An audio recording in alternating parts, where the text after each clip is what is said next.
नमस्ते मेरे प्यारे दोस्तों, आज मैं आपको सुनाऊंगी पंचतंत्र की कहानी चूहिया का स्वयंवर। दोस्तों, गंगा नदी के किनारे एक तपस्वियों का आश्रम था। वहां याज्ञवल्क्य नाम के मुनि रहते थे। मुनिवर एक नदी के किनारे जल लेकर आचमन कर रहे थे कि पानी से भरी हथेली में ऊपर से एक चूहिया गिर गई।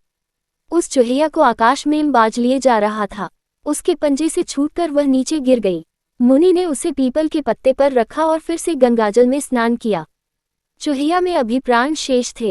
उसे मुनि ने अपने प्रताप से कन्या का रूप दे दिया और अपने आश्रम में ले आए। मुनि पत्नी को कन्या अर्पित करते हुए मुनि ने कहा कि इसे अपनी ही लड़की की तरह पालना। उनके अपनी कोई संतान नहीं थी, इसलिए मुनि पत्नी ने उसका लालन पालन बड़े प्रेम से किया। 12 वर्ष तक वह उनके आश्रम में पलती रही। जब वह विवाह योग्य अवस्था की हो गई तो पत्नी ने मुनि से कहा, नाथ, अपनी कन्या अब विवाह योग्य हो गई है, इसके विवाह का प्रबंध कीजिए। मुनि ने कहा, मैं अभी आदित्य को बुलाकर इसे उसके हाथ सौंप देता हूँ। यदि इसे स्वीकार होगा तो उसके साथ विवाह कर लेगी, अन्यथा नहीं। मुनि ने ये त्रिलोक का प्रकाश देने वाला सूर्य प्रतिरूप से स्वीकार है। पुत्री ने उत्तर दिया, तात, ये तो आप जैसा गर्म है, मुझे स्वीकार नहीं। इससे अच्छा कोई वर बुलाइए। मुनि ने सूर्य से पूछा कि वह अपने से अच्छा कोई वर बतलाए। सूर्य ने कहा, मुझसे अच्छे मेघ हैं, जो मुझे ढककर छिपा लेते हैं। मुनि ने मेघ को बुलाकर पूछा, क्या ये तुझे स्वीकार है? कन्या ने कहा, ये तो बहुत काला है, इससे भी अच्छे किसी वर को बुलाओ। मुनि ने मेघ से भी पूछा कि उससे अच्छा कौन है।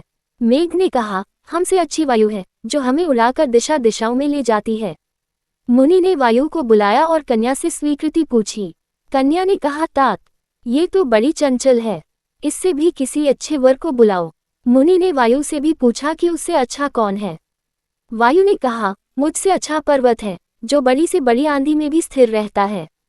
मुनि ने पर्वत को बुलाया तो कन्या ने कहा, तात, ये तो बड़ा कठोर और गंभीर है, इससे अधिक अच्छा कोई वर बुलाओ। मुनि ने पर्वत से कहा कि वह अपने से अच्छा कोई वर सुझाए। तब पर्वत ने कहा, मुझसे अच्छा चूहा है, जो मुझे तोड़कर अपना बिल बना लेता है। मुनि ने तब चूहे को बुलाया और कन्या से कहा, पुत्री, यह मूषकराज तुझे स्वीकार हो तो इससे विवाह कर ले। मुनिकन्या ने मूषकराज को बड़े ध्यान से देखा।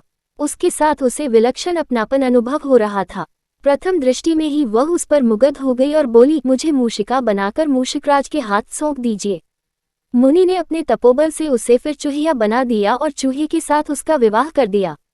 धन्यवाद दोस्तों, वीडियो को लाइक करें और अपनी राय कमेंट बॉक्स में ज़रूर दें। और हाँ, चैनल को सब्सक्राइब भी कर लें ताकि आपको हमारे सारे अपडेट्स मिलते रहें।